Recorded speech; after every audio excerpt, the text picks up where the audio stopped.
El demonio que teme morir.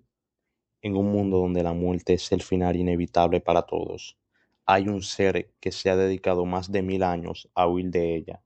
Muzan Kibutsuji, el primer demonio, no solo es el antagonista más temido de Kimetsu no Yaiba, sino también la viva imagen de una paradoja. Posee un poder casi ilimitado, pero su existencia está dominada por un miedo visceral a desaparecer. Su obsesión por alcanzar la perfección física y romper las cadenas de la mortalidad lo ha llevado a cometer actos atroces, sin una pizca de remordimiento.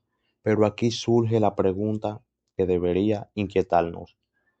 ¿Puede alguien que teme tanto morir considerarse realmente vivo? Detrás de su mirada fría y calculadora encontramos a un individuo marcado por una vulnerabilidad que nunca admitirá. Muzan no busca solamente dominar a la humanidad, sino también doblegar las leyes mismas de la existencia. Su vida es una carrera contrarreloj eterna, donde cada acto de violencia, cada experimento y cada manipulación son un intento desesperado por acallar la voz que le recuerda que tarde o temprano su final podría llegar. Analizar a Muzan no es solo entender a un villano, sino adentrarnos en la mente de alguien que representa el miedo más universal, convertido en una máquina de destrucción. Y es aquí donde su historia se vuelve tan fascinante como perturbadora. El monstruo hecho de miedo y ego, analizar a este personaje de manera extensa es sumamente complejo porque tendríamos que tomar en cuenta la cantidad de siglos que ha vivido, además de tener que desglosar todas sus facetas. Desde el trastorno narcisista de la personalidad, trastorno antisocial, trastorno de estrés postraumático, impulsividad y paranoia entre otras afecciones psicológicas. A nivel psicológico, Muzan presenta un narcisismo extremo. Se ve a sí mismo como una entidad superior, perfecta, y con derecho absoluto a la vida de los demás. No solo exige obediencia, sino adoración. Para él, cualquier muestra de desobediencia es una ofensa personal que merece una muerte inmediata. Pero junto a este ego descomunal, encontramos rasgos claros de un trastorno de personalidad antisocial. Ausencia de empatía, manipulación calculada, crueldad y un desprecio total por la vida humana. No siente remordimientos ni dudas, y utiliza a las personas únicamente como herramientas para sus fines. Sin embargo, uno de los aspectos más interesantes y menos evidentes de su mente es el estrés postraumático. Muzan arrastra cicatrices invisibles desde el momento en que fue derrotado por Yoriichi Tsujikuni, el espadachín más legendario. Aquella batalla no solo lo dejó físicamente marcado, sino que implantó en él un pánico irracional y persistente. Desde entonces, cada vez que recuerda a esa figura imparable, su orgullo se fractura y su cuerpo reacciona con un miedo visceral. Es la única vez en toda su existencia que sintió que la muerte estaba a un solo paso, y ese recuerdo lo persigue como una sombra imposible de disipar. A esto se suma su impulsividad peligrosa. Un ejemplo claro es su reacción cuando, al inicio de su transformación en demonio, asesinó al médico que lo estaba ayudando, ignorando que éste podría ser la clave para su supervivencia bajo el sol. Este acto, producto de la paranoia y la intolerancia a la frustración, lo condenó a una eternidad de huida de la luz. Muzan también muestra rasgos de paranoia crónica. Nunca se siente realmente a salvo, ni siquiera en la cima de su poder. Controla a sus demonios con brutalidad y vigilancia constante, como si en cualquier momento todos pudieran volverse contra él. Esto crea una tensión permanente que lo mantiene alerta, pero también lo encadena a un estado emocionalmente corrosivo. En suma, Muzan es el resultado de un cóctel letal de ego, miedo y trauma. Es un ser que necesita demostrar constantemente su poder porque, en lo más profundo, sigue siendo aquel joven enfermo y asustado que conoció a Yoriichi, y comprendió, por primera vez, lo que era estar verdaderamente cerca de morir. El vacío que intenta devorar la muerte. Muzan Kibutsuji vive regido por una filosofía que no se expresa en discursos inspiradores ni en ideales elevados, sino en un instinto brutal, la negación absoluta de la muerte. Desde su nacimiento, marcado por una enfermedad que lo acercó a la tumba antes de tiempo, Su existencia se construyó sobre un solo objetivo: vivir, cueste lo que cueste. No busca amor, no busca paz, no busca justicia, solo busca seguir respirando, aunque para ello deba pisotear cualquier vestigio de humanidad. Este modo de vida lo acerca al existencialismo más crudo, aunque no al estilo heroico y consciente de alguien que abraza su libertad para forjar sentido, sino como un existencialismo egoísta y silencioso. Musan sabe que la vida no tiene propósito más allá del que él mismo pueda imponerle, y su respuesta a esa verdad es radical: crear un mundo donde él sea la única constante. Si el universo está condenado a olvidar a todos, él se propone ser la excepción que rompa la regla. En el fondo, esta filosofía nace del pavor absoluto a la fragilidad. Para Musan, la muerte no es un fenómeno natural, sino una humillación intolerable. No puede aceptar que algo tan inevitable tenga poder sobre él.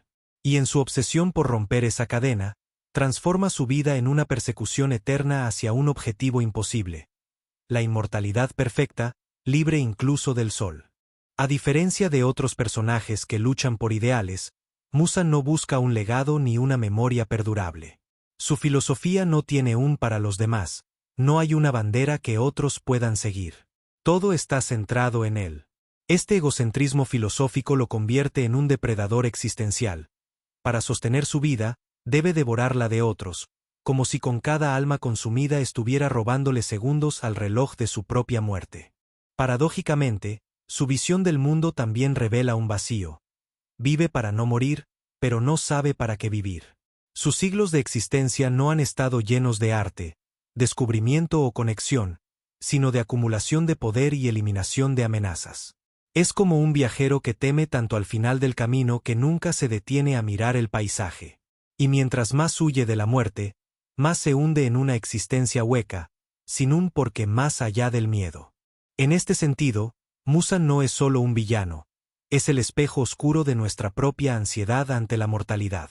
Nos recuerda que, si el miedo a morir se convierte en el único motor para vivir, corremos el riesgo de no vivir en absoluto. Su filosofía no es un faro que guíe, sino una advertencia disfrazada de poder. Si lo único que intentas es devorar a la muerte, lo que realmente devoras es tu propia humanidad. La incoherencia del lirio de araña azul. Aquí es donde el villano perfecto empieza a mostrar grietas. El lirio de araña azul, la flor que podría haber resuelto su problema con el sol, solo florece de día. Y aunque Musan ha vivido siglos, nunca consideró seriamente que podría utilizar a humanos leales para buscarla. Esto es una debilidad narrativa y de personaje que desconcierta. Estamos hablando de un ser que ha perfeccionado su red de espías, ha infiltrado ciudades enteras y manipulado gobiernos en las sombras, pero que nunca se le ocurrió algo tan simple como enviar a sus sirvientes humanos a buscar una flor que crece a la luz del día. Este descuido no solo lo retrata como arrogante, sino que también demuestra que incluso el ser más calculador puede ser víctima de su propio ego. Musan estaba tan obsesionado con su control absoluto que no podía confiar del todo en nadie más, y ese exceso de control terminó siendo su condena. El final sin gloria del rey demonio. Después de más de 1000 años evadiendo la muerte, Muzan Kibutsuji finalmente se encontró contra una pared de la que no podía escapar: la luz del sol. Durante toda su existencia había logrado adaptarse, evolucionar y destruir cualquier amenaza que se interpusiera en su camino. Pero esta vez incluso su inmenso poder no era suficiente. El cazador se convirtió en presa y él lo supo. Los cazadores de demonios lo tenían acorralado y al final fue derrotado. En esos instantes finales, por primera vez Mustang tuvo que aceptar lo que siempre había negado: iba a morir. No fue una aceptación pacífica, sino un acto desesperado, casi animal. Como último recurso, intentó transferir sus recuerdos, su conciencia y su maldición al único ser que veía capaz de seguir su legado: Tanjiro Kamado. No era solo un movimiento estratégico, era su manera retorcida de negar la derrota, de perpetuarse, de demostrar que ni siquiera el sol podía borrarlo del todo. Paradójicamente, en ese último momento resonaron en él las palabras de Kagaya Ubuyashiki, el líder de los cazadores de demonios. quien una vez le dijo que todos moriremos, pero que las enseñanzas y valores que transmitimos son lo que le dan sentido a la vida. Para Musan aquello siempre fue una debilidad. Sin embargo, su final demostró que esa era precisamente la verdad que nunca pudo comprender. Lo que dejamos atrás importa más que lo que intentamos aferrarnos para siempre. Y es aquí donde la justicia poética alcanza su punto más alto. Entre los cazadores que sellaron su destino estaba Tamayo, la mujer a la que él mismo convirtió en demonio siglos atrás, para usar como una herramienta. Tamayo, que sufrió su crueldad y lo odiaba con cada fibra de su ser, dedicó su vida a encontrar una cura para liberar a los demonios de su maldición. Fue gracias a su ingenio y sacrificio que se creó el veneno que debilitó a Musa y permitió su derrota. En otras palabras, fue una de sus víctimas la que puso el clavo final en su ataúd. Su caída no fue gloriosa ni heroica, sino lenta y amarga. No hubo ejército que lo llorara, ni reino que lo defendiera. Esta es la historia de Musan. Gracias por llegar hasta aquí. Les sugiero suscribirse, compartir, darle like y me pueden escribir dentro de los comentarios qué personaje les interesa que yo le analice. Muchas gracias.